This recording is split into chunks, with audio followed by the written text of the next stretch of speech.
നിങ്ങളിങ്ങനെ കാലറിയും കാൽക്കുലേറ്റ് ചെയ്തുകൊണ്ടിരുന്നു. ഞാൻ ഈ ചിയ സീഡ്സിനകത്ത് വെള്ളം ഇട്ട് കുടിച്ച് ഒരാഴ്ചയ്ക്കുള്ളിൽ എൻ്റെ ഈ വയറ് ഞാൻ കുറച്ച് കാണിച്ചു തരാം. ആക്ച്വലി നിങ്ങൾ ഡയറ്റിലൊരു മാറ്റവും വരുത്താതെ എക്സസൈസും ചെയ്യാതെ നിങ്ങൾ ചിയ സീഡ്സ് വെള്ളത്തിലിട്ട് കുടിച്ചെന്ന് പറഞ്ഞു ഒരിക്കലും നിങ്ങൾ വണ്ണം കുറയില്ല. പക്ഷേ വണ്ണം കൂടാനുള്ള സാധ്യത വളരെ കൂടുതലുമാണ്. നിങ്ങൾ എന്തൊക്കെ മണ്ടത്തരമായി പറഞ്ഞത്? അപ്പോൾ ഈ ചിയ സീഡ്സ് കുടിച്ചാൽ വയറ് കുറയും, ഫാറ്റ് കുറയും എന്നൊക്കെ പറയുന്ന വീഡിയോ ഇടുന്നവന്മാർ മണ്ടന്മാരാണ്. അങ്ങനെയല്ല ഞാൻ ഉദ്ദേശിച്ചത്. ചിയ സീഡ്സ് ഒരിക്കലും ന്യൂട്രീഷ്യസ് ആയിട്ടുള്ള ഫുഡ് അല്ല എന്നല്ല ഞാൻ പറഞ്ഞത്. ചിയ സീഡ്സ് ന്യൂട്രീഷ്യസ് ആയിട്ടുള്ള ഫുഡ് തന്നെയാണ്. ഇതിൽ ഡയറ്ററി ഫൈബർ ഉള്ളത് കൊണ്ട് തന്നെ നമ്മുടെ വിശപ്പ് കൺട്രോൾ ചെയ്യും.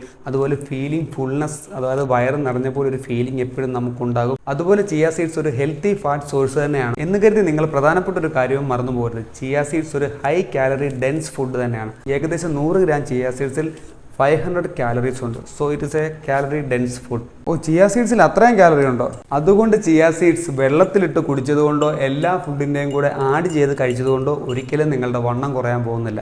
എന്നാൽ ഇനി മുതൽ ചിയ സീഡ്സ് കഴിക്കുന്നില്ല. നോക്കരുത്, ചിയ സീഡ്സ് കഴിക്കാൻ പാടില്ലെന്നല്ല ഞാൻ പറഞ്ഞത്. ബാക്കി പറയാൻ പോകുന്നവർക്ക് എനിക്കറിയാം. ചിയ സീഡ്സ് ഡയറ്റിൽ ഉൾപ്പെടുത്തിയാലും ഇതിൻ്റെ കാലറിയുടെ കാൽക്കുലേറ്റ് ചെയ്യണം. ഹൈ പ്രോട്ടീൻ ഡയറ്റ് നോക്കണം, കാലറി ഡെഫിസിറ്റിൽ നിൽക്കണം. ഇതൊന്നും പറ്റുന്നില്ലേ, നിങ്ങളുടെ പ്രോഗ്രാമിൽ ജോയിൻ ചെയ്യണം. ഇതൊക്കെയല്ലേ എന്നെക്കൊണ്ട് വയ്യേ, വല്ല എളുപ്പ വഴി ഉണ്ടേ പറ.